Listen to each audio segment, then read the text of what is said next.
Hello students, Dhanbad maths अकादमी में आपका स्वागत है।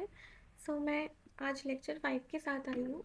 ये जो लेक्चर 5 है इसमें हम समरफील्ड मॉडल के बारे में पढ़ेंगे। समरफील्ड एटॉमिक मॉडल जो बेसिकली बोर मॉडल के बाद एक इलेबोरेट और मॉडिफाइड मॉडल है। मतलब ये बोर के बाद आया है ये मॉडल, और इन्होंने कुछ चीज़ों को बोर के कुछ चीज़ों को एक्सप्लेन किया है और कुछ को नहीं कर पाए हैं। ठीक है, तो हम जानेंगे कौन कौन सी ऐसी चीज़ थी जिनको इन्होंने एक्सप्लेन किया था और जिनको नहीं कर पाए थे। ठीक है, देखो समरफील्ड एटॉमिक मॉडल आई थी 1919 में, और उन्होंने ये मॉडिफाइड और इलेबोरेट वर्जन दिया था बोर के मॉडल का। ठीक है, ये छोटा सा एक डायग्राम है, इसको भी हम थोड़ा देर के लिए एक्सप्लेन करेंगे अभी। It is not necessary that all the electrons of same orbit have same energy.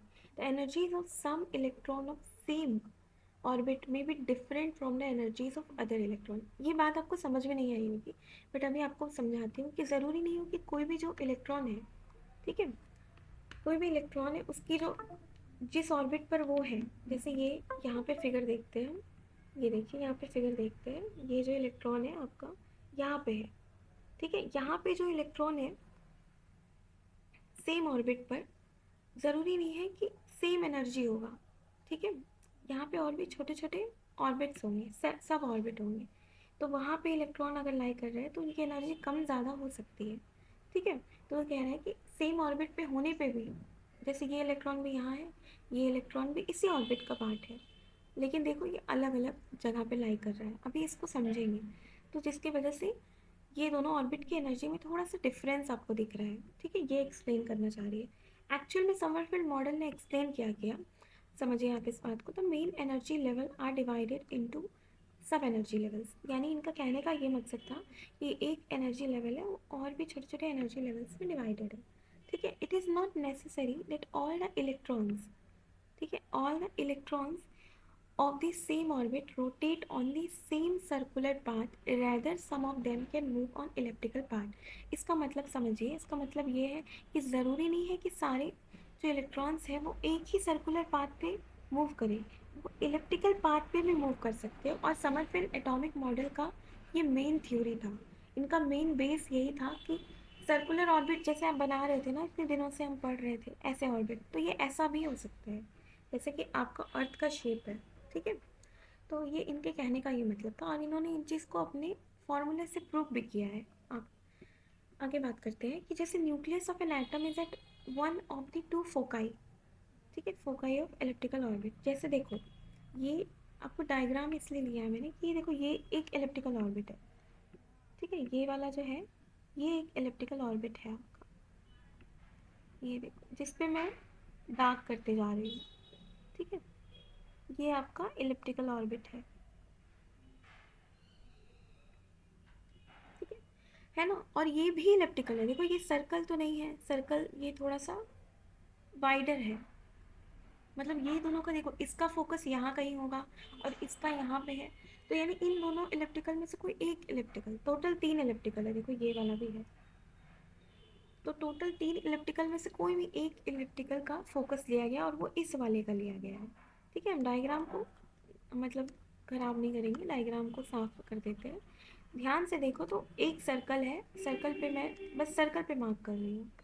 ठीक है, जैसे ये वाला, दिस इज द सर्कल वाला,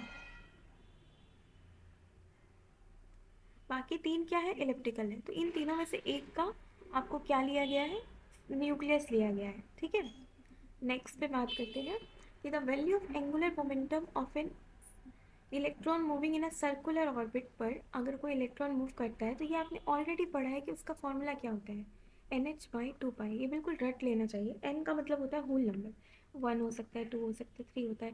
आपने पढ़ा है एनर्जी लेवल होती है, 1 होती है, फिर 2 होती है, फिर 3 होती है ना, ऐसे करके होती है। तो जो मेन एनर्जी लेवल होता है वो n ही होता है, और वो क्या क्या हो सकता है, 1 2 3, है ना।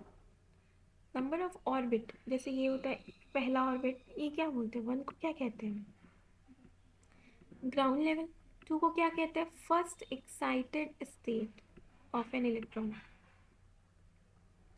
ठीक है, और थर्ड को क्या बोलेंगे, सेकेंड एक्साइटेड स्टेट। ठीक है, तो ये नंबर ऑफ ऑर्बिट्स इसको शो करता है। बेसिकली आपने पढ़ा है ये, लेकिन एलिप्टिकल ऑर्बिट का सेम होता है? नहीं, सेम नहीं होता। देखो यहाँ kh/2 है, एलिप्टिकल ऑर्बिट के लिए एंगुलर मोमेंटम की बात हो रही है, angular momentum of an electron moving in an elliptical orbit. के यहाँ पे भी होल नंबर होगा 1 2 3, रिप्रेजेंट करता है किसको? सब एनर्जी को। जैसे वो मेन एनर्जी को रिप्रेजेंट कर रहा था, वो किसको? उससे भी छोटी छोटी सब एनर्जीज को, है ना। जैसे ये मेन ब्रांच निकलती है ना, मेन ब्रांच से और भी छोटे छोटे निकल रहे हैं, तो ये सब एनर्जी लेवल को एक्सप्लेन करता है। The value of k depends upon value of n. For any value of n there are n values of k. मतलब देखो समझो, एग्जाम्पल ये है आपका, एग्जाम्पल ये है कि अगर एन वन होगा तो के भी वन होगा, अगर एन टू है तो के वन भी होगा और टू भी होगा, ठीक है। क्योंकि एन की मैक्सिमम वैल्यू क्या है? टू है, तो टू तक जाएगा के। अगर एन थ्री है तो के क्या होगा? वन टू और थ्री भी होगा। फोर है तो वन टू थ्री फोर होगा, ठीक है। देखो बार बार मैं कह रही हूँ के सब एनर्जी लेवल है और एन मेन एनर्जी लेवल है। इनके आप देखो, अब यहाँ से कंसेप्ट समझो आप। व्हेन द वैल्यूज ऑफ के एंड एन आर इक्वल, तो ऑर्बिटल्स कैसा होगा? सर्कुलर होगा। मतलब इससे जो डिफरेंट होगी तो वो ऑर्बिटल्स इलिप्टिकल बन जाएगा। अभी आप फिगर देखो यहाँ पे, फिगर में देखो एन चार है तो के की वैल्यू क्या हो सकती थी? One two three four. लेकिन ये चौथा वाला और एन फोर वाला, मतलब मेन एनर्जी लेवल और सब एनर्जी लेवल क्या है? सेम, ठीक है। के और एन सेम है तो सर्कुलर ऑर्बिट बना रहा है। के और एन क्या है? डिफरेंट, तो कैसा ऑर्बिट बना रहा है? इलिप्टिकल ऑर्बिट, ठीक है। ये समझ में आ गया।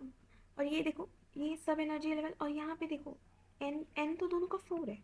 ये कहना चाह रहा है कि it is not necessary that all the electrons of the same orbit, n मतलब सेम ऑर्बिट पर है, सेम एनर्जी हो, लेकिन उनकी कुछ एनर्जी डिफरेंट हो सकती है। जैसे के फोर है, इनकी सब एनर्जी तो डिफरेंट है ना, इनकी सब एनर्जी सेम नहीं है चौथे वाले मेन एनर्जी होने पर भी, ठीक है। ये कहने का मतलब था इनका।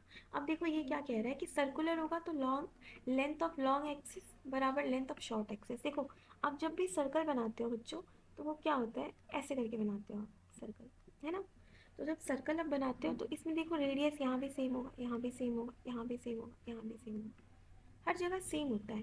तो ये जो लॉन्ग एक्सिस है और ये शॉर्ट एक्सिस है, ठीक है, तो वो बेसिकली इक्वल होता है, ठीक है। यानी n by k is equal to length of long axis by length of short axis. तो ये बात आपको ध्यान में रखना है, ठीक है। इक्वल होता है तभी तो सर्कल बनता है 360 डिग्री में। अब देखिए इसकी इम्पोर्टेंस क्या है, सिग्निफिकेंस, मतलब ये जो मॉडल दिया गया है इसकी क्या इंपॉर्टेंस थी? बस एक इम्पॉर्टेंस थी कि समरफील्ड ने एटॉमिक मॉडल को एक्सप्लेन कर पाए थे। किसके? हाइड्रोजन स्पेक्ट्रम, हाइड्रोजन के स्पेक्ट्रम को एक्सप्लेन कर पाए थे। जो लाइंस बन रही थी ना ऐसे करके हाइड्रोजन के लिए, जो कि बोर्ड ने एक्सप्लेन नहीं कर पाए। लेकिन लिमिटेशंस यानी इनकी कमियां क्या थी? इनकी कुछ कमियां थी, ठीक है। इनकी कमियां देखते हैं कि ये मॉडल बेसिकली जीमैन इफेक्ट को नहीं बता पाए थे। पहले के लेक्चर में हमने बात किया था कि जीमैन इफेक्ट क्या होता है? Splitting of hydrogen spectrum line in presence of magnetic field. MF क्या है? मैग्नेटिक फील्ड है, ठीक है। तो ये उसको एक्सप्लेन नहीं कर पाए थे, ठीक है। इट बेसिकली वो फेल कर दिए इमिशन स्पेक्ट्रा ऑफ एटम्स, मतलब हाइड्रोजन के अलावा जितने भी एटम्स थे उनके स्पेक्ट्रा को वो एक्सप्लेन नहीं कर पाए, ठीक है।